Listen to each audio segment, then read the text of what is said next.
أحسب الناس أن يتركوا أن يقولوا آمنا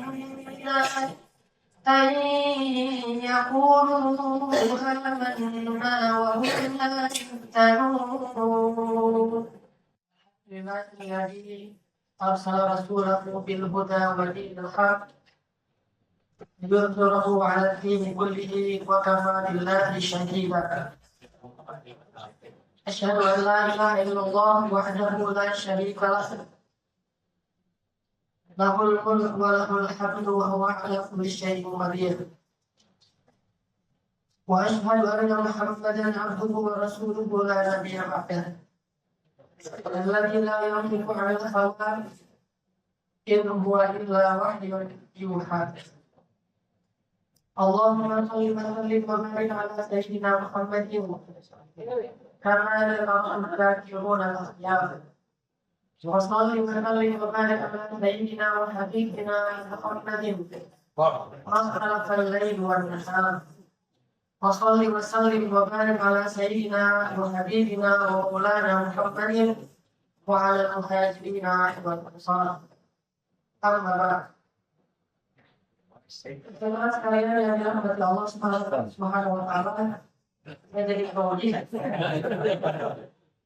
Ini salah satu bukti kebesaran Allah yang Allah berikan kepada kita. Kalau Allah mau, Allah bisa menggerakkan hati 4.000 pemuda serentak dari berbagai macam penjuru kota Surabaya, bahkan mungkin kabupaten sekitarnya. Ada yang dari Malang mungkin, dan saya tadi dapat kabar ada teman-teman dari Kediri juga, ada yang dari Jawa Barat, ada yang dari Tuban, saya maksudnya, ada yang dari Pacitan, jauh-jauh ya. Allah Maha Kuasa menggerakkan hati hamba-hambanya serentak untuk satu hal yang sebetulnya bisa aja Allah ganti dengan hal yang lain. Bukan karena hal tadi sama sekali gak. Saya ngerasa kayak gak pantas banget untuk dijadikan sebagai magnet bertemunya ribuan pecinta agama Allah Subhanahu wa Ta'ala. Sangat gak pantas.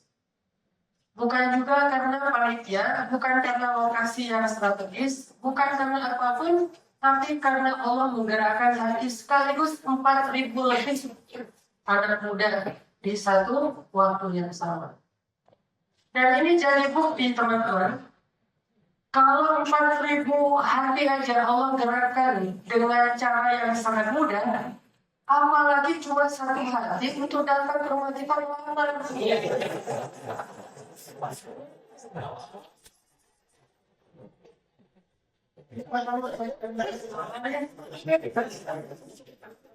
Jadi saya yang biasa aja, alhamdulillah kalau bisa menggerakkan hati anak muda untuk ketemu baru di sini. Apalagi ada seorang bidadari solehah yang hafizon terus 30 ya. Yang memang itu curahkan sama Allah ketika Allah turun ke langit dunia, dia menjadi salah satu hamba yang selalu ada dan selalu meminta kepada Allah. Mudah banget buat Allah yang gerakin cuma satu hati doang. Kalau 4.000 hati aja Allah gerakan mudah. Bahkan beberapa waktu yang lalu 7 juta hati manusia digerakkan dari berbagai macam penjuru tanah Indonesia. Ada yang jalan kaki jauh-jauh, Allah bisa menggerakkan 7 juta hati manusia. Apalagi cuma satu hari. Kalau kita mau melibatkan apa itu? Terus kenapa nggak ada yang bergerak besar? Kita nggak melibatkan Allah. Kita melibatkan Instagram. Kita stalkingnya sosmed. Nggak stalking, gimana nih caranya biar Allah mau menggerakkan hati orang itu? Gimana caranya biar orang Allah gerakan langkah kaki seseorang setelah Allah menggerakkan hatinya? Kita nggak stalking langit, kita stalkingnya bumi. Jadi ini 4.000 lebih, saya yakin lebih dari 4.000 orang karena sampai ke jalan-jalan sebagai salah satu bukti ayatul min ayatillah, salah satu tanda-tanda kebesaran Allah supaya kita semakin yakin kepada Allah Subhanahu wa taala. Dan ini menjadi bukti kebenaran sabda Rasulullah sallallahu alaihi wasallam. Fazillah ya mereka. Fazillah tajid hudujah. Kalau kamu jaga Allah, Allah akan jaga kamu. Dan kalau kamu jaga Allah, Allah akan kau dapati selalu menyertaimu. Wa huwa ma'akum aina ma kuntum. Kalau manusia semuanya berkumpul hanya mencelakai kamu, kata Nabi kepada Ibnu Abbas, mereka tidak bakal bisa mencelakai kamu kecuali jika Allah mengizinkan. Begitu juga sebaliknya. Jadi mudah banget bagi Allah Subhanahu wa taala. Menggerakkan hati itu mudah. Yang tadinya benci banget tiba-tiba jadi cinta. Begitu juga sebaliknya, karena itu kisah yang bukan cuma dari sinetron. Pernah ngalamin kan? Pernah ngerasa tiba-tiba kok jadi sayang sama seseorang yang tadinya kita benci banget. Yang tadinya kita tuh paling pamit, pokoknya sih nggak mau sama dia. Ternyata justru dia yang Allah jadikan kita terpaut hati dengan dia. Dan saya nggak ngalamin itu. Saya orang Sumatera, Aceh, yang dulu lagi rame-ramenya gabung. Istri saya orang Jawa. Dalam list cowok idaman istri saya, nggak ada satupun kriteria yang membuat saya kayaknya pantas masuk dalam listnya dia. Pertama, harus keren. Kata orang sih enggak. Kalau kata saya sih keren. Kata orang sih enggak. Jangan sampai dibalik kata orang keren jadi narsis. Keren enggak? Terus kriteria dia harus S2 Al-Azhar. Waktu itu saya S1 aja hampir nggak lulus. Hampir nggak lulus. Kalau dia kriterianya minimal S2 Al-Azhar. Harus habis 30 juz karena alhamdulillah istri sudah hafal Quran dari sejak kecil. Dulu dia sekolahnya sempat di daerah Tuban dia ada pondok pesantren di situ. Hafal Quran dari TK SD.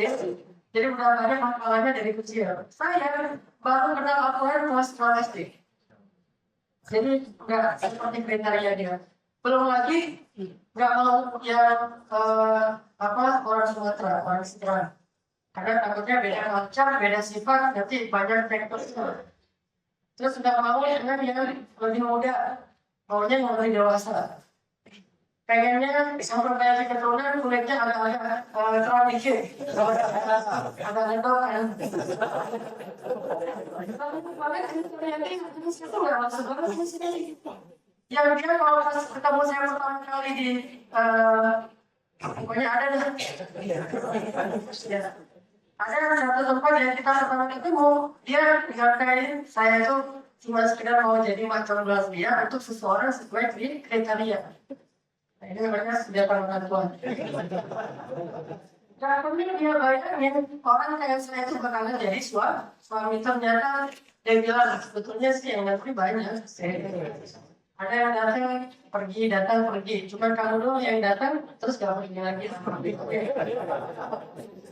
Saya bilang gitu, datang pergi karena ditolak mulu ya. Mau dengan banget buat orang membuangkan balikan.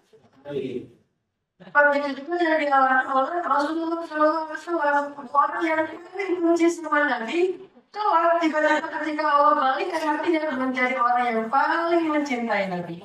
Dan itu bukan cuma orang, banyak banget kasus yang kayak gitu. Ada seorang laki-laki yang pengen banget bunuh Nabi, terus ditangkap sama para sahabat, diikat di tiang masjid. Dulu masjid, penjara, baitulnya, masjid, atau yang satu one stop living gitu. Diikat di tiang masjid. Setiap kali Nabi datang ke masjid, Nabi kayak salam ke dia gitu. Assalamualaikum. Gimana kabar kamu? Nggak tahu lagi diikat, punya kabar. Kayak masih barang gitu. Kayak orang pertama kali itu bagus sih postingannya. Ini pasti ketahuan nih lebaynya, karena yang lain sebenarnya bilang-bilang di balik toko gitu kan, marah-marah gitu.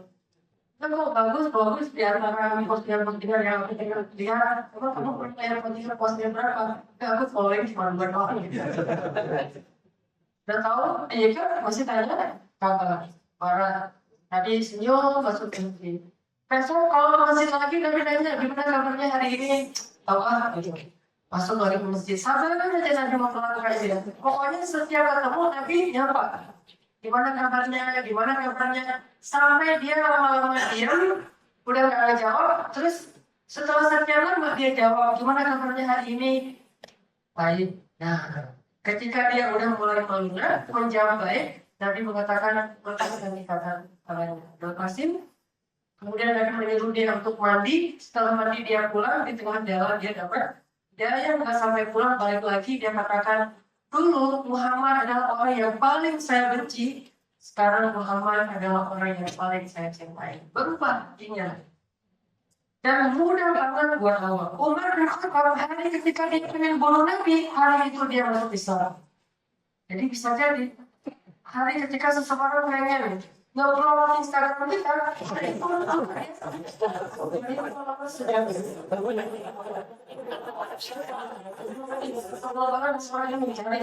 dia khusus ngepoin Instagram kita justru pengen nge-upload, bukan pengen nge-follow. Namun seorang kepoin dia stalking di akun sosmed gitu, dia cari tujuannya apa, pengen nge-upload, tujuannya pengen komen yang haters gitu. Ternyata pas masuk ke Instagram melihat, Masya Allah, Subhanallah, ini orang gak seperti yang saya selama ini lihat. Kok tiba-tiba hati saya berubah ya? Akhirnya coba follow gitu. Follow nih, pas udah follow, lama-lama lihat postingannya kayak bermanfaat, jadilah dia followers dunia akhirat. Makanya saya sering tanya, followers berapa? 100, 200, 1000, 2000 misalnya. Pertanyaan kedua, dari 2000 followers itu, mana ya sudah halal?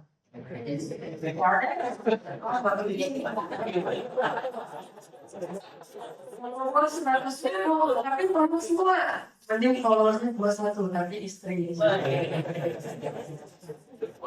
Coba perhatiin ya, kalau bahasa analogi ini bahasa analogi ya.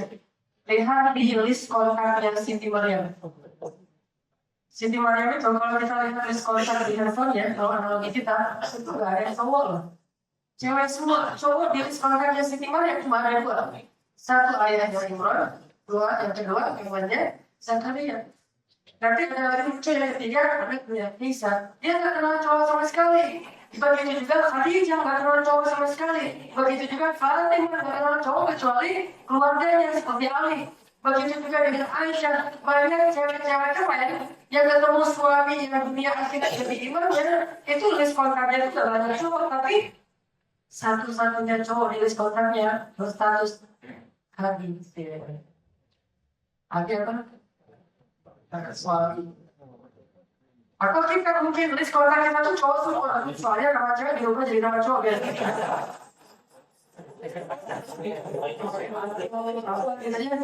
Padahal atau itu bahasa lainnya anti gitu kan.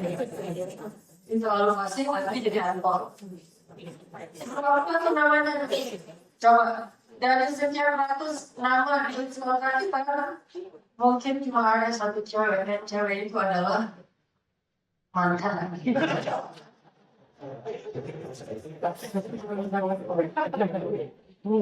Ngomong apa ya? Yang saya pengen nyampe pesan moral of story-nya teman-teman, bahwa mudah banget buat Allah menggerakkan hati hamba-hambanya. Dan malam ini menjadi salah satu bukti bahwa itu mudah bagi Allah Subhanahu wa Ta'ala. Tinggal kita mengangkat kedua tangan kita, melihat ke langit, walaupun Allah tidak bertempat secara jauh tidak, tetapi itu hanya isyarat penghambaan kita yang kita katakan ya Rabbi. Selesai silahkan. Apapun masalah kita tuh gak perlu hafal nomor telepon Allah. Nomor telepon Allah belum bisa. Gak perlu. Allah kita nyebut namanya keliru aja. Termasuk Allah hilangkan satu huruf di awal, bacanya apa? Lillah. tetap berharga milik Allah. Hilangin lagi tuh satu huruf yang kedua, lam. Bacanya lahu, hanya miliknya. Tetap Allah. Hilangin lagi tuh lam yang ketiga, bacanya hu, dia satu-satunya. Hilangin lagi lamanya tuh, bacanya hanya kepadanya segala kalau besar. Itu ismul jalalah, nama yang paling mulia Allah. Gimana pun di masa akhir tetap maknanya Allah. Coba kalau nama kita diganti satu huruf, ada kan? Makanya di tempat saya di Bandung ada teman mereka Muslim. Nama aslinya tuh Cecep. Nama Sunda kan. Dan bicara bahasa Cecep itu artinya bagus. Cecep itu ganteng, asep. Pergi ke Mesir. Ismail, nama kamu siapa? Cecep. Orang Muslim bingung gimana cara baca C, karena nggak ada huruf C dan E di dalam bahasa Arab. Kecuali kira sama gitu kan, udah ahli Al-Quran banget. Cacar, saya kenal gimana cara bacanya. Ya udah ganti aja C jadi shin, bacanya shin.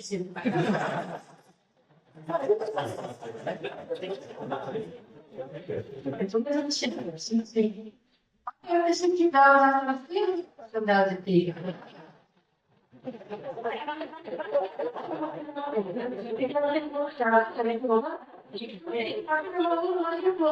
Kita salah nyebut subhanallah aja, kita berdoa luar biasa di sisi Allah. Kayak misalnya orang lagi hijrah, jadi anak baru itu kan baru hijrah itu, dia datang ke masjid dengan seorang kiai atau seorang ustaz ngajarin sekian. Kata Nabi, kalimatan khafifatan ala lisan, kalimatan ila rahman, samilatan lisan. Ada dua kalimat yang ringan banget diucapkan dengan lisan, itu nggak perlu dihafal, gampang. Terus Allah suka banget dengan dua kalimat ini, pasti Allah mulai banget. Dan malaikat juga pasti itu mulai, jadi tiba-tiba lain itu jadi kayak buat itu. Dan akan sangat berat di timbangan. Apa kalimat itu? Subhanallah wa bihamdihi. Subhanallah wa bihamdihi. Oh, Masya Allah, bisa memperhatikan timbangan. Semangat ya tuh. Pulang ke rumah lupa. Sampai di rumah, dia agak bingung nih gimana bacanya. Akhirnya dia baca Subhanallahil azim wa bihamdihi. Kembali. Ternyata kalau baca kembali, pahalanya apa? Setiap kali kita ucapin Subhanallahil azim wa bihamdihi, Allah tanam satu pohon kurma untuk kita di dalam surga. Dan pohon kurma itu kita berjalan di bawah naungannya 100 tahun, belum keluar dari dahan-dahan. Salah ngucapin aja, tetap berpahala. Itulah hubungan dengan Allah. Jadi ibarat kita nelfon salam Allah, tetap Allah angkat gitu. Ibarat kita WA ke Allah dalam masih analogi sahih, kita WA ke Allah tuh nggak ada cerita di contoh dua, tapi masih abu nggak diri-diri.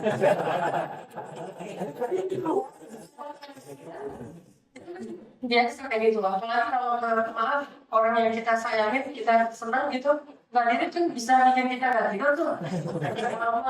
Gini aja. Sampai bacanya habis. Biru atau meja tuh. Nah, dan diri penasaran lagi, kok dia nggak typingnya gitu. Dia balas, nanti doa gitu. Kalau Allah, kita baru send dan typing. Berarti, wa idza sa'alaka ibadi anni dia boleh. Jadi bahasa analogi software-nya kita baru send dan typing langsung contohin biru tuh. Saking cepatnya respon Allah kepada kita. Terus kenapa kita ke manusia dulu sebelum Allah? Kenapa kita ke makhluk dulu sebelum khalik? Kenapa kita kepada harta dulu sebelum kepada pemilik segala kekayaan langit dan bumi? Makanya kembalikan semuanya kepada Allah. Kita mau hijrah, langkah pertama itu Bismillah. Langkah-langkah berikutnya adalah haula wala quwwata illa billah. Hasbiyallah, ta'awudzu billah. Apa lagi? Kalimat-kalimat zikir dan langkah penutup dari setiap aktivitas kita. Alhamdulillah. Kembalikan ke Allah. Bahkan teman-teman, kita tuh kalau ke Allah ya kadang-kadang nggak mau ngomong juga dari kita. Bukankah Allah alimun bid'ati sudur wa asirru qawlakum aw ijharu bih innahu alimun bid'ati sudur. Kalian rahasiakan ucapan kalian. Rahasiakan maksudnya nggak enak ngomong sama Allah, kan ada tuh Ada nggak nabi yang nggak enakan sama Allah? Nabi Ayub saya enakan sama Allah. Kata istrinya, ya Nabi Allah, kenapa nggak berdoa kepada Allah minta disembuhin? Kata Nabi Ayub, nggak enak deh. Kenapa? Ya berapa lama saya sakit? 10 tahun. Berapa lama selama ini saya hidup dalam kebahagiaan? 17 tahun, ada 70 tahun. Kalau gitu saya belum merasa enak sama Allah. Soalnya bahagianya lama, kalau kita hujan sedikit udah bangun. Enak sama Allah. Nggak mau cuma Allah. Nggak jadi, kalau nggak jadi deh. Nabi Muhammad kayak gitu. Gara-gara waktu itu kaum muslimin sering diledekin sama orang Yahudi ibadah ke Al-Aqsa sama satu orang Yahudi. Jadi orang Yahudi kayak bikin hashtag itu dan diviralkan. Hashtag itu agama Islam ikut-ikutan. Viral ada. Sehingga kalau orang Islam lewat, agama fake, ikut-ikutan segala macam, udah original, kiblatnya sebarang dengan kita, karena duluan kita gitu-gitu. Akhirnya kaum muslimin merasa gak enak hati, Nabi juga gak enak hati. Tapi mau meminta ke Allah dirubah kiblat juga gak enak sama Allah. Karena itu ketentuan Allah. Akhirnya setiap hari Nabi melihat Allah. Ngomong gak ya? Gak enak nih, pulang. Besoknya lagi pulang. Ngomong gak enak, pulang. Terus aja gitu, tiba-tiba kan gak enak. قد نرى وجهك في السماء فلنولينك قبلة ترضاها. Kami udah lihat Muhammad bagaimana setiap hari kamu mendengar kalamu gak mau apa-apa, maka dari itu kami pindahkanlah kiblat ke arah yang kamu sukai. Tapi belum ngomong loh. Jadi kalau kita ada seseorang yang kita udah tahu namanya, cuma nggak enak menyebut di hadapan Allah ya. Ya Allah, ada Allah dan Allah kan.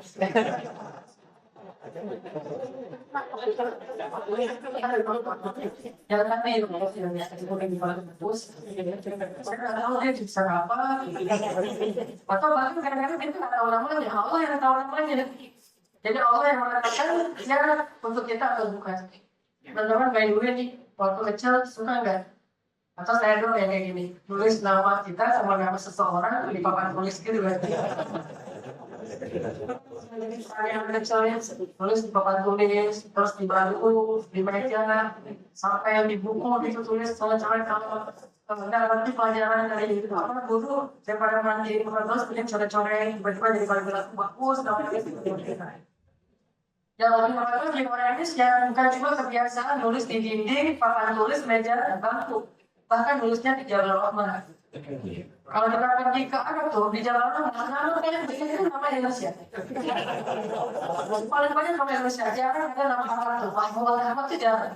Rata-rata nama kita Budi, Jafar, Budi Darwati pergi sekolah.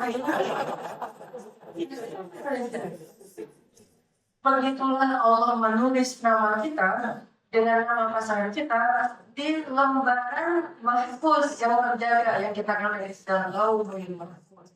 Allah tulis di sana. Nah hubungannya apa? Karena kita nggak usah ngomong, atau kita bahkan nggak tahu siapa ya kayak, tapi kayaknya dalam sadar ada yang ngeklik itu di hati. Soalnya kita siapa aja pasti ngeklik. Sehari ngeklik sampai 100 kali ngeklik. Oh ini dia ngeklik banget nih di hati nih. Ya pun nggak usah stalking namanya siapa, akunnya apa, tinggal ini. Ini seperti kalau kamu dimaksudkan sesuatu yang dia tahu masa lalunya, tahu masa depannya, tahu dia tinggal di mana, tahu segala hal. Minta aja sama Allah. Jawab yang tadi tuh. Udah gitu dong. Kalau memang itu kebaikan untuk kita, maka Allah mudahkan. Tiba-tiba nggak sengaja, ya standar lah itu Korea gitu kan, ada yang tangan terus jatuh badan, atau ada yang jalan apa, yang bilang gitu, terus ketinggalan kartu nama, jatuh dompet, apa segala macam lah, pokoknya standar lah, nggak bisa sama kita sih, walaupun kadang-kadang juga setting juga. Dan saya mau setting apa salah ngambil makanan pas kayak gitu di kepala kayak gitu. Mas itu punya saya. Jadi wajahnya wajah juta gitu, kayak nggak tertarik gitu kan. Punya saya, udah punya saya, coba lihat aja isinya, lihat aja. Tuh kan bener punya saya, oh iya ya, namanya siapa? Tapi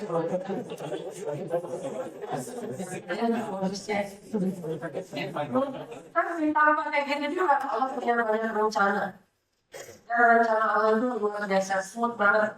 Kadang-kadang kita sampai geleng-geleng kepala, Masya Allah, Subhanallah. Allah itu punya banyak rencana. Ini seminggu yang lalu ya teman-teman, cuma pengen sharing aja bukti bahwa kalau Allah terlibat dalam urusan kita itu jadi mudah. Yang penting kita jangan sampai disconnect sama Allah, online terus lanjut. Seminggu yang lalu, pas saya lagi ada acara rapat gitu di Markas Pemuda Hijrah di Bandung, lagi capek jadi saya nggak mungkin sendiri naik online, kendaraan online gitu, kayak ojek online.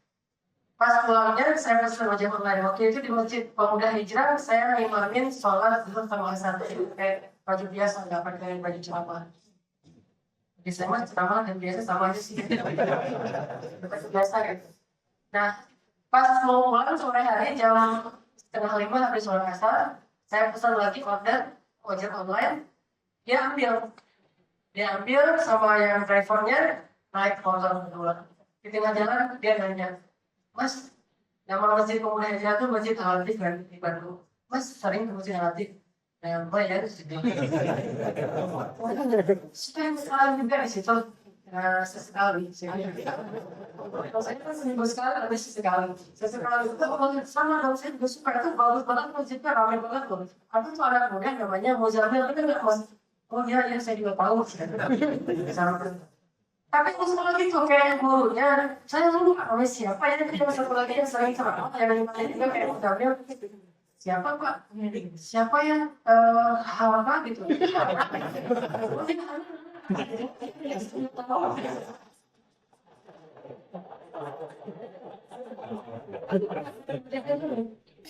Tahu sebenarnya, saya lagi ya minta salah tiga jadi program ini aja.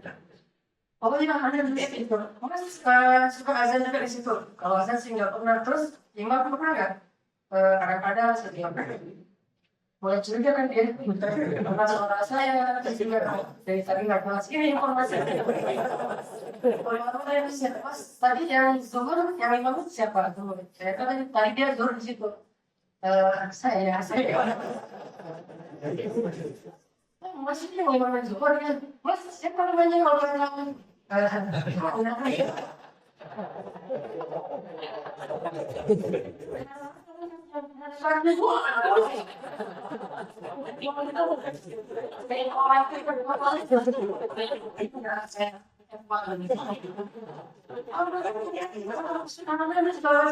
Allah Ustaz, ya Allah luar biasa.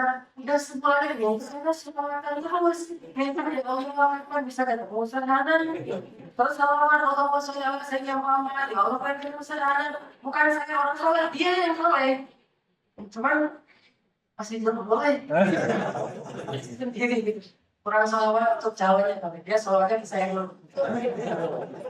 Nah, ternyata semua salawat kalau takbiran itu saya order, dia lagi kosong, dia ambil, dan dia nggak perhatiin padahal di online itu ternyata namanya makanan, cuman dia nggak perhatiin. Pas banget, dan alhamdulillah heboh sampai ke rumah, tetangga pada heboh gitu, siapa nih kok aneh gini, biasa-biasa aja. Karena artinya Allah itu punya rencana. Kalau kita benar-benar tahu gimana melibatkan Allah dalam urusan kita. Nah ternyata salah satu cara paling jitu melibatkan Allah dalam urusan kita itu hijrah. Orang kalau udah hijrah, Allah langsung terlibat dalam urusan kita. Tapi kalau kita masih di jalan sendiri, bukan di jalannya Allah, Allah nggak mau terlibat. Allah cuma mau terlibat kalau di jalannya Allah.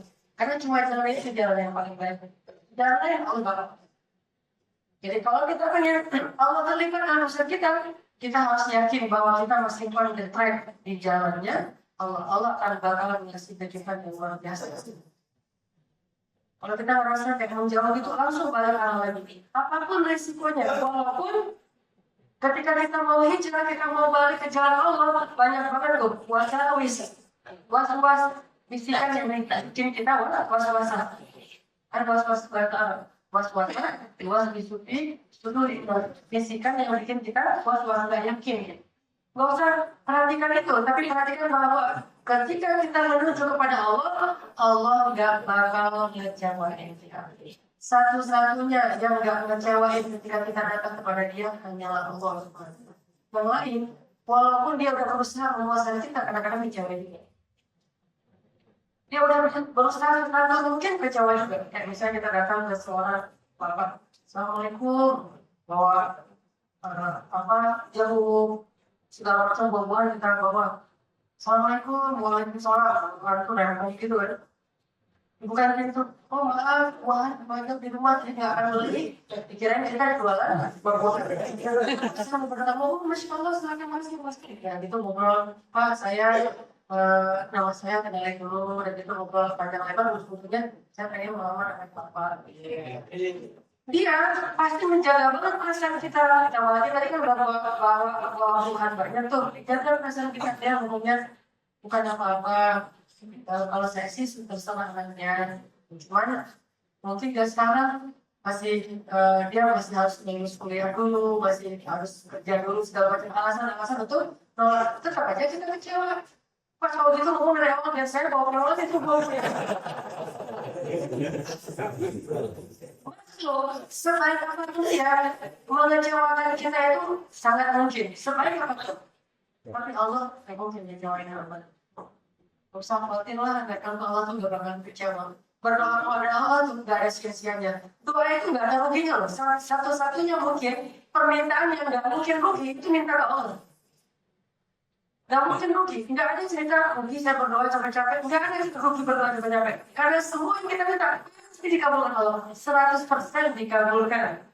Cuman bentuknya yang kita coba pahami dengan lebih bijak, bisa dikabulkan persis kayak yang kita minta. Dan itu yang selalu kita harapin kan. Padahal kadang bisa juga Allah kabulkan dengan yang lebih baik dari yang kita minta. Kita baru tahu someday, setelah setahun 2 tahun, bisa juga jauh pasti Allah kabulkan nanti di akhirat dan menjadi kebaikan kita setelah kita wafat. Yang pasti doa itu gak sia-sia. Minta ada yang banyak, Allah ya Allah pengen gini, ya Allah pengen gitu, terus aja. Saya kalau berdoa, ya Allah mudah-mudahan di surga tuh ombaknya bagus bisa barrel gitu, dan mudah-mudahan di surga saya udah jago main surfingnya. Misalnya karena pastinya gimana pun kita berimajinasi tentang surga itu pasti lebih baik daripada apa yang pernah kita bayangin. Itu bayangan itu terbaik, kalau surga lebih baik daripada yang kita bayangin. Gimana teman-teman ngebayangin surga? Pernah nggak berimajinasi tentang surga? Saya kayaknya surganya gini, temboknya tiapnya lebih gede, terus atapnya tinggi-tinggi. Setiap pagi saya tuh udah ada kereta kuda yang menunggu saya untuk berburu. Kalau hobinya berburu jodoh. Surga nggak ada lagi jodoh. By the way ya, nggak ada orang yang statusnya nggak bisa move on di surga. Kenapa di situ kok masih sedih? Belum bisa move on. Nggak ada di surga. Semua orang di surga berpasangan-pasangan, kecuali yang meninggalnya dalam keadaan belum balik. Kalau yang udah balik, pasti Allah kasih pasangan. Makanya banyak ayat dan hadis orang dinikahkan oleh Allah di dalam surga, termasuk hadis yang jangan marah kan. Kata Nabi, siapa yang tidak marah ketika dia mampu marah, maka nanti di hari kiamat Allah akan memilihkan untuk dia pasangan-pasangan terserah dia mau menikah dengan siapa. Dan di surga WO-nya lebih keren daripada di dunia. Yang ternyata lebih keren. Dan kita bakal pakaiin baju-baju kayak baju pengantin gitu. Mungkin nggak akan sampai pakai listrik juga sih. Karena kan kalau di kita biasanya juga didandannya, di make up gitu kan. Kalau kata orang sudah dulu gitu, saya nggak kemana gitu, di make up. Saya pernah dulu pas nikah juga sempat di make up terus saya wudhu lagi, alhamdulillah biar lebih cowok kan, jadi jangan pakai make up. Justru kalau orang dikasih tuh gaun pengantin dan siapa saksinya malaikat. Jadi yang bilang Allah itu malaikat. Kalau di sini main Zen, kita tuh malaikat sama kan kalau saya jadi ini loh justru mau siapa barakallah suaranya juga Mikael barakallah Israel juga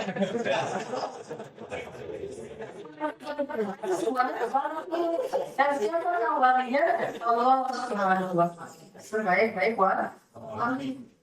Kita sebaik-baik semoga Allah terus kita apa artinya alhamdulillah bakal lebih jauh. Kalau buat saya, analogi bahwa datang ke Allah itu gak bakalan kecewa. Udah, coba teman-teman baca aja sirah Rasulullah dengan para pemimpin atau petulis. Rasulullah itu terkenal orang yang gak pernah nolak sedekah kan. Maksudnya kalau ada yang minta sedekah, Nabi gak pernah nolak. Minta apa aja Nabi pasti akan mencoba untuk memenuhi kebutuhan dia. Kalau Nabi nggak bisa ngasih sendiri, Nabi akan ngeling ke teman-temannya, sahabat-sahabatnya yang bisa bantu dia. Pasti itu. Nggak ada yang datang ke rumah Nabi, pulang cewek itu nggak ada. Orang itu manusia. Nabi Muhammad aja, kalau didatangi orang, nggak ada yang kecewa. Pasti yang datang ke Nabi pulang senyum. Misalnya, ada sahabat Nabi lagi kayak baru dapat hadiah baju begitu dari, kalau nggak salah, dari Raja Khurasan. Itu hadiah tapi ya bukan endorse gitu. Itu nggak harus kita yang di Instagram lagi gitu kan. Nah, Muhammad nih hadiah apa yang bajunya warna merah, terus kayak ada kayak ada modelnya gitu bagus bukannya, dikasih ke Nabi. Nabi pakai di hari Nabi pertama pakai baju itu untuk lagi jalan di tengah sahabat, tiba ada Nabi bilang gini, Muhammad bajunya bagus banget gitu.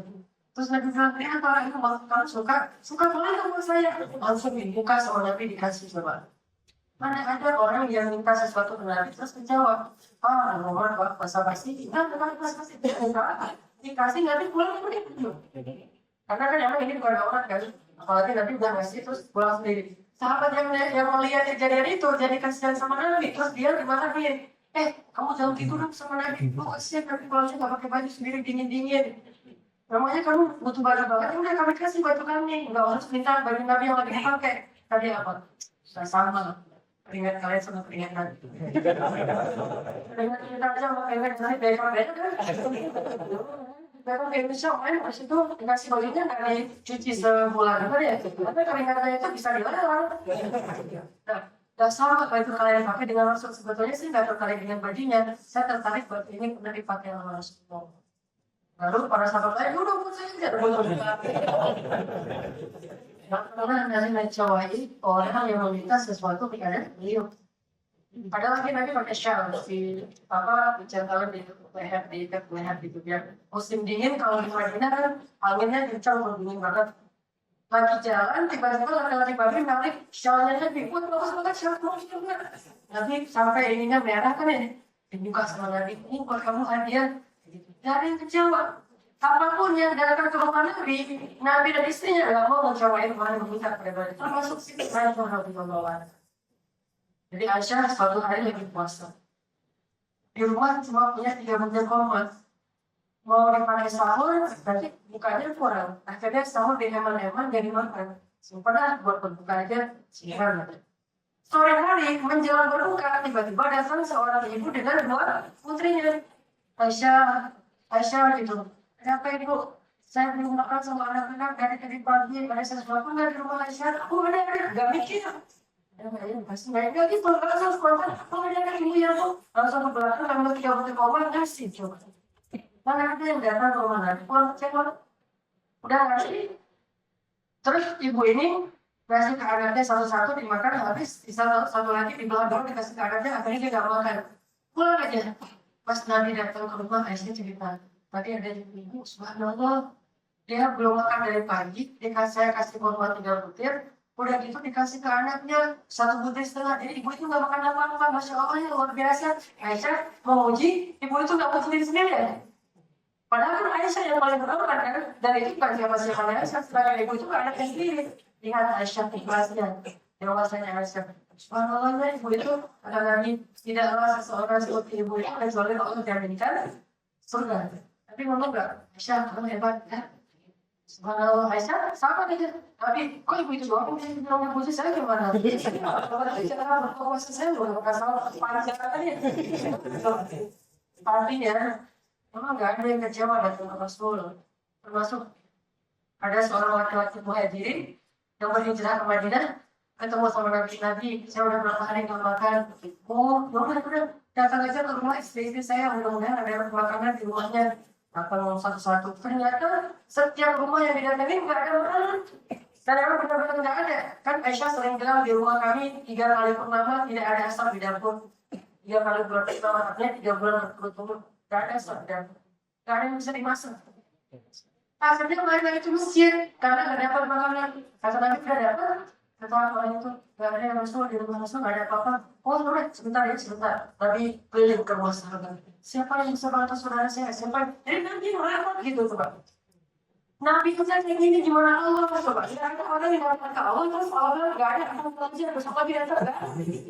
Nabi aja kalau penuh dengan keterbatasan mau repot jadi untuk membahagiakan dan memuaskan orang yang datang pada beliau. Maka itu makhluk loh. Apalagi Khalik yang semua sifat mulia itu berasal dari Allah Subhanahu wa Ta'ala. Jadi kalau orang datang ke Nabi aja udah kecewa, maka gimana pula kalau datang kepada Allah Subhanahu wa Ta'ala. Di hijrah sama dengan kita kembali kepada Allah. Datang kepada Allah. Gak usah khawatir, gak bakalan kecewa. Yakin 100%. Tapi kita harus tahu Allah itu kadang-kadang menggunakan sunnatullah, menggunakan sebuah kaidah memperlakukan hambanya. Dan kaidah ini bukan cuma berlaku buat kita, teman-teman, berlaku juga buat orang-orang yang lebih soleh dari kita sebelumnya, yang imannya lebih jujur dari kita. Apa kaidah itu? Kata ulama, awal kita berhijrah, Allah nggak langsung ngasih jalan keluar. Allah nggak langsung ngasih kemudahan. Biasanya Allah ngasih dulu ujian.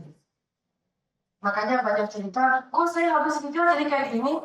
Kok saya setelah ninggalin kerjaan yang syubhat atau haram malah susah? Kok saya jadi kayak gini? Kok saya malah makin banyak cerita? Kok saya malah makin dijauhkan? Itu sunnatullah emang kayak gitu, fase yang harus dilalui. Masa itu disebut dengan fase ibtilah. Jadi ada 2 fase yang dilalui. Satu fase ibtilah, kedua fase tamkin. Fase ujian, fase pertolongan. Pahami Allah uji dulu. Bila dirubah, sebelum dia masuk Islam, dia cuma seorang budak, bukannya disiksa. Paling dia cuma disuruh ngurus hewan, tinggal di kandang ternaknya, makan makanan yang sama dengan ternak. Paling kehidupannya kayak gitu, nggak ada yang lebih dari itu. Tapi sejak dia masuk Islam, malah dia ditinggi dengan batu panas, dia dicambuk, dia dikuliti. Bila dihabis-habisin sama Umayyah bin Khalaf, belum lagi nanti ada nama kabar di as yang dibakar hidup-hidup, yang lagi Sumayyah, Yasir, Ammar, banyak nama-nama besar, Zindairah, sahabat-sahabat yang justru setelah hijrah malah dapat masalah. Kayak gitulah sebenarnya. Jadi bukan kita doang yang ngelakuin kayak gitu-gituan. Sahabat Nabi yang lebih mulia dari kita, yang imannya lebih jujur dari kita, yang azan yang lebih kuat dari kita, itu dipuji juga semua. Memang kayak gitu sebenarnya. Sehingga jangan suzon kalau kita baru hijrah terus dapat ujian. Wah, nanti saya balik lagi aja nih dulu. Ternyata Allah nggak ikutin saya hijrah nih. Capek-capek saya hijrah, apa yang saya dapatkan dari Allah? Allah nggak bisa kalau kayak gini. Jangan. Karena masa itu pasti yang dilalui oleh semua orang-orang soleh yang Allah cintai. Bukankah Nabi mengatakan, Inna asyad dan ni'asi bala'an al-anbiya thumma salihun thumma al-ansar fal-ansar. Orang yang paling banyak diuji itu disuruh para nabi, kemudian orang soleh dan yang serupa dengannya dan serupa dengannya. Tapi ujian itu bukan selamanya sampai akhir hayat kita. Ujian itu hanya Allah pengen lihat apakah kita serius dalam perubahan dan hijrah atau kita hanya main-main. Alif Lam Mim. أحسب الناس أن يتركوا أن يقولوا آمنا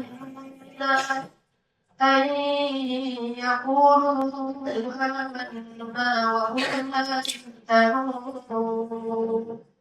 Apakah manusia mengira akan dibiarkan saja? Dia mengatakan kami telah beriman, sementara kita diuji lagi. Dari Allah, kalau kita mulai berikrar, saya beriman, asyhadu an la ilaha illallah, saya pengen hijrah, saya pengen tobat, maka hal yang pertama yang Allah munculkan dalam hidup kita, Allah uji dulu. Gimana ujiannya? Bisa masarhumul ba'sa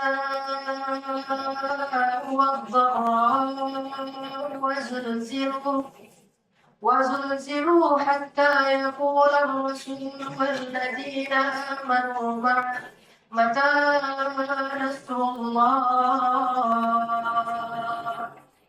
Tiga ujian yang kita mungkin akan mengalami salah satunya atau tiga-tiganya. Paksa ujian fisik. Ujian fisik buat kita mungkin capek, lelah, letih, sakit, fisik. Kalau sahabat dulu fisiknya disiksa. Alhamdulillah kita hidup di negeri yang tidak seperti Syria, tidak seperti Palestina, apalagi Palestina hari ini kan tidak seperti Iran, tidak seperti Yaman, dan bahkan tidak seperti Somalia dan Rohingya. Jauh lebih ringan ujian fisik kita. Cuma Allah doang, Allah mencari rezeki yang halal, Allah mencari jodoh yang halal. Paling lagi Allah mencari ilmu, Allah belajar agama, Allah berikhtiar, Allah untuk ibadah. Cuma Allah doang ujian fisik kita. Gak sampai dibakar hidup seperti Rohingya, terkatung-katung di tengah lautan dan segala macam. Gak begitu amat. Berarti harusnya kita lebih taat daripada mereka. Bisa lebih supaya daripada mereka. Itu ujian kita jauh lebih ringan dibandingkan mereka. Dan itu sudah janji Allah untuk orang yang mau berhijrah. Baksa ujian fisik. Itu nggak diuji seperti Nabi Ayub yang tiba-tiba lumpuh dan bergerak kecuali lisannya doang. Kita nggak diuji seperti Urwah bin Zubair, adiknya Abdullah bin Zubair. Anak siapa? Pak Zubair. Zubair bin Abdullah bin Umar yang khawar dari Rasul. Kalau biasa kayak berjanji apa? Kamu kan loh, kalau dalam bahasa sekarang terus diamputasi, dia nggak mau pakai bius gitu. Maka tim dokter gitu, bahwa ini harus diamputasi. Ya sudah terserah yang mana ayatnya saya itu bukan ikhlas ya, itu kalau ikhlas ibadah. Kalau ketentuan Allah hanya itu. Saya itu, ya udah dikasih apa? Orang gitu, apa ini kamu? Kamu bilang kata Allah, katanya harus ini. Biar kamu gak ngerasain sakit. Jadi kamu agak-agak mabuk gitu, gara-gara gitu, terus gak ngerasain sakit. Tiba-tiba kamu baca-baca udah hilang aja satu. Wah, kamu bilang saya gak mau menghilangkan kebaikan lewat kehilangan rasa sakit lewat barang-barang yang Allah tidak sukai.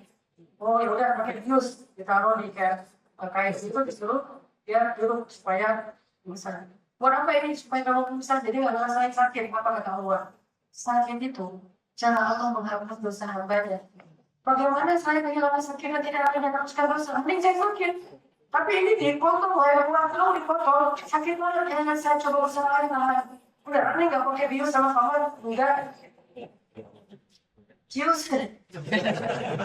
Udah, akhirnya datangin beberapa orang lagi pegang uang gitu, tangan, kaki, pedangin. Ngapain kalian kayak gini? Biar kamu gak mau tangan panggilan, tenang aja. Biar saya berzikir kepada Allah. Beneran berzikir, beneran. Nanti kalau saya udah usul berzikir, baru kalian harus tahu. Alhamdulillah, mulai di saya kulitnya. Di saya kulitnya.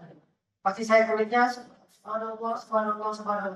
Mulai setelah selesai pisau atau kulit, sekarang pisau daging. Pisau daging, dipotong-potong. Dibagi 1 kilo, 1 kilo. Potong dagingnya. Allah yang terus yang berzikir. Apakah Allah tidak menyelesaikan rasain? Bukan tiba-tiba Allah jadi kayak kena virus nggak? Rasain sakitnya, cuma zikirnya ngalahin rasa sakit. Sakitnya tetap.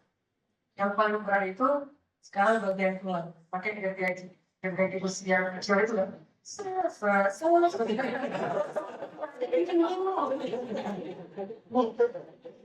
sekarang di bagian apa tulangnya masih sakitnya luar biasa.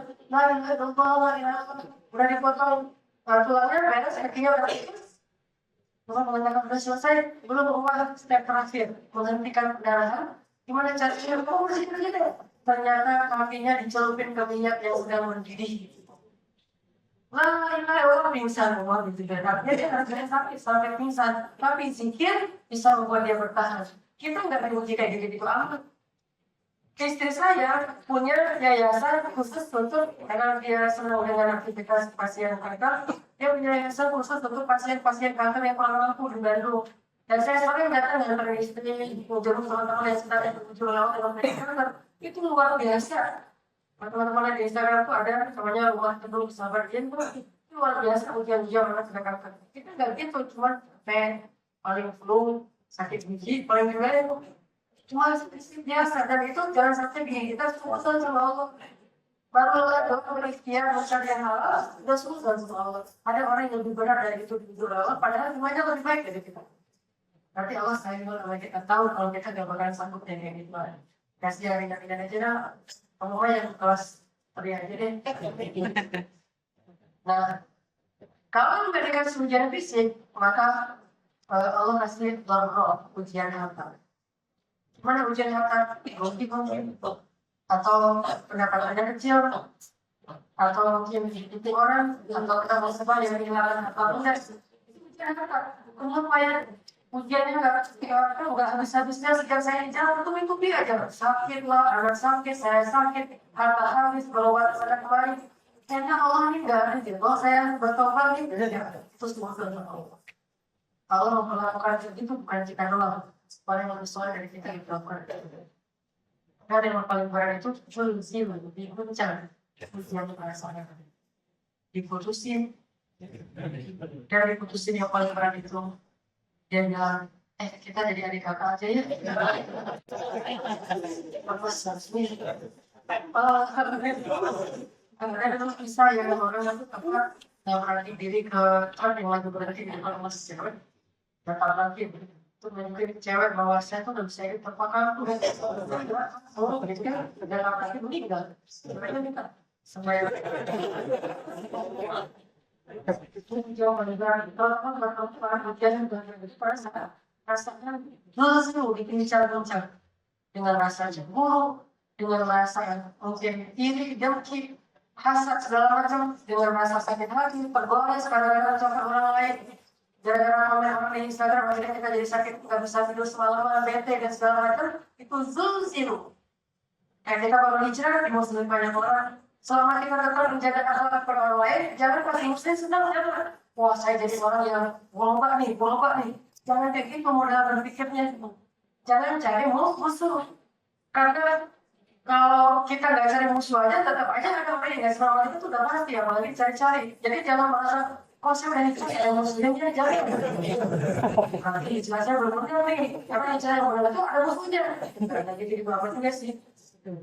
Kita sedih kalau ada orang yang musuh kita, tapi tetap menjaga akhlak yang baik kasihan. Jangan mendekat musuhnya, emang kalian tahu saya yang bisa berilah, yang lain bisa beri, tahu nggak gitu. Kalau ahlinya, jangan kalian masuk neraka dan doang yang masuk surga. Tapi tetap yang kayak gitu bakalan terasa kayak di diledekin, kita baru pertama bicara gitu berubah kan penampilan, gaya ngomong, sikap. Bau surga ya bau surga gitu kan sebenarnya lah ya. Ustaz KW, habis palsu, gitu kan banyak ucapan-ucapan yang buat kita nggak merasa nyaman. Kalau dia pakai jilbab itu mirip nenek gua atau apalah mirip mami misalnya. Pokoknya ada ucapan-ucapan yang tidak nyaman bagian dari wajar kecil, tapi itu nggak ada Zulzil. Dan makin berzul, makin berujian, berarti makin dekat dengan Nasrullah. Pasal yang kedua. Jadi kalau kita ngerasa hampir putus asa, kalau kita ngerasa kayak nggak mau lagi, udah 10 tahun saya menikah sampai 10 tahun yang menutup pintu rumah saya. Ya, mungkin besok semua ada yang nyentuh. Siapa tahu kalau besok ada ya, bentuk siapa tahu siapa besok ada ya, bentuk gimana ada yang kenapa ya nggak ada yang like satupun postingan saya dari laki-laki cewek semua? Ya nggak usah terputus asa. Yang jelas semakin sulit kita ngalamin satu masalah dan ujian, berarti jarak kepada pertolongan itu makin ibarat malah semakin pekat, semakin hening, semakin ngantuk, semakin gak berdaya, berarti bentar lagi wajahnya motor. Dan sekarang kaum muslim di seluruh dunia makin kesulitan, di mana-mana walaupun kita sedih tetap kita empati kepada kaum muslim di seluruh dunia dan kita doakan Allah memberikan pertolongan. Tapi di sisi lainnya semakin sulit berarti fajar kemenangan Islam semakin dekat. Ini artinya teman-teman kita juga harus paham sebenarnya gitu. Biar kita nggak sungguh sama Allah ketika kita hijrah. Kenapa saya justru setelah saya hijrah di kerjaan itu pendapatan saya jadi kecil. Di rumah saya diledekin terus sama keluarga saya, dimusuhin, disalah-salahin. Terus sih kamu terlalu idealis, terlalu kreatif, terlalu kaku. Akhirnya kita susah sendiri. Semua ini bagian dari proses. Jangan suzon, Allah kayaknya ini gak bantu saya, Allah kayaknya curang sama saya, Allah kayaknya gak itu saya jadi orang kaya, mending saya balik lagi kayak dulu. Itu sudah menjadi itu. Tapi ada endingnya, itu bukan ending, itu proses. Endingnya adalah Allah yang menadas semua itu. Allah berikan pertolongan. Dan kalau udah ada pertolongan Allah, kita nanti akan bersyukur saya belum pernah kayak gini, bersyukur saya belum pernah dapat ujian dari Allah. Karena mungkin itu yang membuat saya akhirnya dapat. Kalau kita tahu someday kita akan menikah dengan seseorang yang ternyata kita banget, pasti kemarin pas kita diputusin kita akan tasawur lebih nikmat. Ternyata nih buat keselamatan ada tasawurnya apa? Harus diputusin gitu.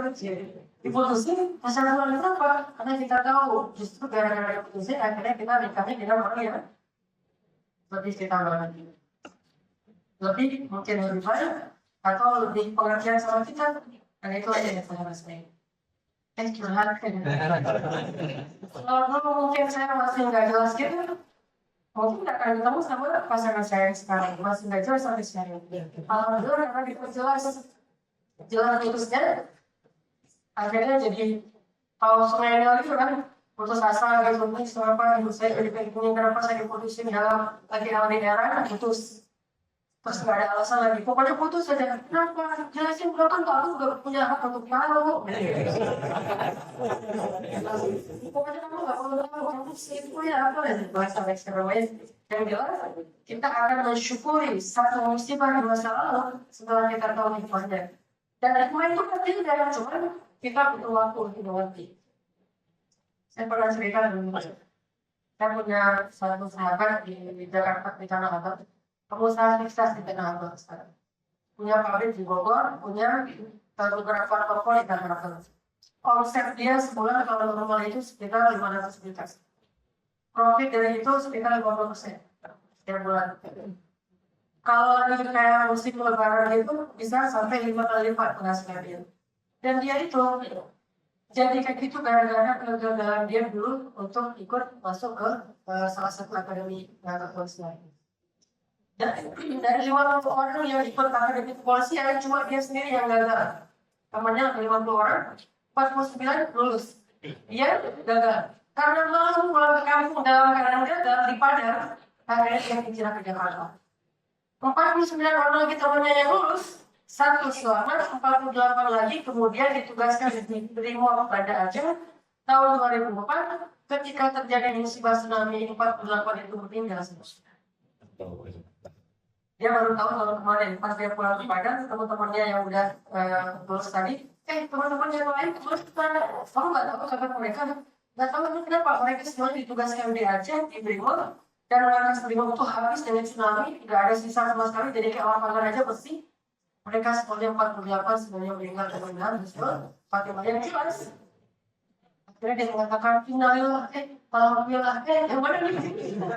Kok innalillah alhamdulillah dia kalau sadar ternyata kegagalan dia dulu adalah sebuah rahmat dari Allah. Tapi kan butuh 10 tahun untuk mengerti itu. Apakah kita harus menunggu 10 tahun untuk bersyukur? Udah syukurin aja dulu. Minimal terus walaupun ngertinya nanti kegagalan. Karena Allah tidak memberikan satu keburukan kepada hambanya sama sekali enggak. Paling-paling yang Allah kasih udah keburukan. Ya, gitu. Dan itu jadi semacam batu loncatan, jembatan buat kita menuju pada kebaikan. Kebaikan itu yang nanti kita butuh waktu untuk kembali. Selalu kan. Makanya teman-teman, ini alur hijrah yang kita coba pahami sehingga akhirnya kita memilih hijrah dengan paham. Bukan memilih hijrah karena tren. Kalau kita hijrah itu begitu dikasih ujian, ikut usaha sama Allah. Kita berhijrah karena kita apa? Kita berhijrah karena kita memilih itu. Kita berhijrah karena kita yakin. Dan itu menjadi modal banget buat kita. Yakin kepada Allah, modal hidup kita. Bukan yakin kepada materi. Kalau buat saya nggak mau menukar apapun dengan doa. Jangan sampai doa kita ditolak sama Allah. Karena itu modal hidup kita. Untuk apa-apa tinggal ya Allah. Apa kan? Kita punya uang belum tentu bisa sembuh dari sakit, tapi Allah bisa menyembuhkan. Kadang-kadang dia hanya biaya sedikit. Ada orang yang cuma minum panadol sembuh. Ada orang yang sudah berjalan-jalan ke rumah sakit sampai 2 minggu belum tentu sembuh. Artinya jangan menentukan keyakinan kita kepada Allah dengan sesuatu yang belum menjadi kehidupan kita. Bahkan kita yang harus menjalani uang kita yang menjaga. Sibuk kan, makin banyak uang makin sibuk menjaga uang. Mana pernah kita sibuk menjaga Allah? Bingung nih, kenapa? Kalau kamu lupa Allah ibadah, gak ada kan? Nyimpan di bank, nanti takut inflasi. Nyimpan di kasur, takut pencuri. Gak ada yang gitu. Kita gak jaga Allah. Allah yang jaga kita. Itu cuma bahasa kiasan dari Rasul. Tapi kalau materi, makin banyak, makin bikin kita kebingungan untuk menyimpan dan menjaganya. Itu sebagai bukti bahwa masih begini Allah yang Maha Kuasa.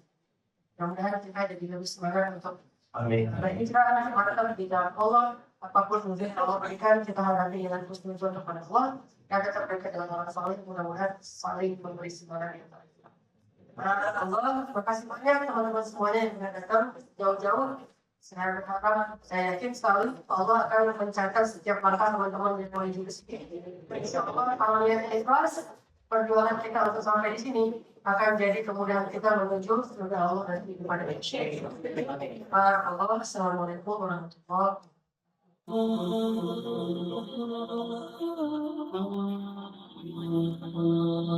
Benar kan kata Allah, kalau mereka fuqara yughnihimullah, maka Allah akan memberikan kekayaan untuk mereka atau kecukupan. Jadi obat hati itu adalah yakin kepada Allah. Dan cara yakin kepada Allah, baca firman-firman Allah Subhanahu wa taala. Allah berjanji di dalam banyak ayat untuk bisa menjadi iman, menambah faith, menambah keyakinan di dalam hati kita. Tinggal kita baca aja. Banyak banget ayat-ayat kayak gitu. Jadi begitu kita galau tentang gimana nanti nih, apa yang harus saya kasih, gimana menafkahi, baca nih ayat. Gitu juga kalau misalnya kita cari kerjaan atau cari nafkah. Allah Subhanahu wa taala juga memberikan kita banyak sekali ayat-ayat yang menjadi janji dari Allah bahwa siapa yang yakin kepada Allah, pasti Allah Subhanahu wa taala akan menjaganya. Itu banyak banget ayat kayak gitu. Salah satunya teman-teman bisa baca minimal banget teman-teman bisa baca di surat Hud ayat 6. Coba baca surat Hud, surat 11 ayat 6. Ini juga ayat untuk ngecas iman kita. Apa kata Allah di ayat 6 surat Hud? Bismillahirrahmanirrahim. Wa ma min dabbatin fil ardi illa 'ala Allahi rizquha wa ya'lamu mustaqarraha wa mustawda'aha kullun fi kitabim mubin. Gak ada satupun hewan yang melata di muka bumi illa 'alallahi rizquha, kecuali Allah yang menjamin rezeki bagi mereka. Terus kenapa kita khawatir? Kenapa kita galau? Kan Allah yang menjamin, dan jaminan Allah itu sebaik-baik jaminan dijamin oleh perusahaan asuransi atau finance. Itu aja kita udah yakin gimana dijamin oleh Allah Subhanahu wa taala. Kayak ada orang yang ngambil asuransi kesehatan, dia nggak khawatir dengan sakit. Ada orang yang mengambil asuransi kendaraan, dia nggak khawatir kelecet atau terjadi kecelakaan, dirampok atau dicuri kendaraannya. Ada yang total loss only misalnya atau all risk, dia nggak khawatir. Kenapa? Ada yang menjamin. Ada orang yang mengambil asuransi pendidikan, dia nggak khawatir dengan harga pendidikan yang semakin mahal karena ada jaminan. Kalau kita masih sering ragu dan sering khawatir dengan hidup kita, berarti kita nggak yakin dengan jaminan Allah Subhanahu wa taala. Makin kita yakin dengan jaminan Allah, makin hilang rasa khawatir dalam hidup kita. Tenang ajalah, ada Allah. Ketika kita ada masalah sedikit, kita tinggal klaim. Dan mengklaim asuransi Allah itu lebih gampang daripada ngeklaim asuransi manusia. Ngeklaim asuransi manusia tetap aja ada biayanya. Tapi ngeklaim kepada Allah itu nggak ada biayanya, nggak perlu pakai nomor antri, nggak perlu jauh-jauh keluar dari rumah. Kita tinggal mengangkat kedua tangan kita mengatakan Ilahi, Robbi, saya ada masalah nih. Tetapi Engkau Maha Besar. Dan setelah itu hati kita akan langsung tenang. Ini teman-teman, di antara obat terhadap semua penyakit hati itu adalah belajar yakin kepada Allah Subhanahu wa Ta'ala. Teman-teman bisa baca juga nanti surat Al-Mulk. Ini surat yang benar-benar nge-booster hati kita. Jadi sesi pertama ini saya pengen sharing. Ternyata kalau kita pengen menghilangkan semua penyakit hati kita, mulailah dari belajar iman, belajar yakin kepada Allah Subhanahu wa Ta'ala. Kalau kita pengen belajar menjadi orang yang menjalani hidup itu penuh dengan keyakinan, penuh dengan harapan, orangnya optimis, caranya belajar yakin kepada Allah Subhanahu wa Ta'ala. Dan salah satu cara belajar yakin kepada Allah, baca ayat-ayat Allah, terutama ayat-ayat booster tentang kebesaran Allah Subhanahu wa Ta'ala. Inna fi khalqis samawat, dalam penciptaan langit, bukan cuma di langit, tapi penciptaannya, prosesnya. Inna fi khalqis samawati wal ardi wa ikhtilafil lail wan nahari laayatin liulil albab. Langit, bumi, silih bergantinya malam dan siang atau musim, di situ ada bukti-bukti bahwa Allah Maha Kuasa. Kalau itu aja buat Allah gampang, cuma kun fayakun, apalagi cuma ngurus kita yang cuma kecil dibandingkan langit dan bumi. Kita itu dibandingkan langit dan bumi, gak ada apa-apanya. Kalau langit dan bumi aja buat Allah gak ada apa-apanya lagi, apalagi kita. Jadi intinya teman-teman, kenapa kita khawatir kalau Allah menjamin kehidupan kita? Kenapa kita khawatir kalau Allah berjanji menolong kita? Kenapa kita khawatir kalau Allah Subhanahu wa Ta'ala tidak akan menyia-nyiakan kebaikan kita?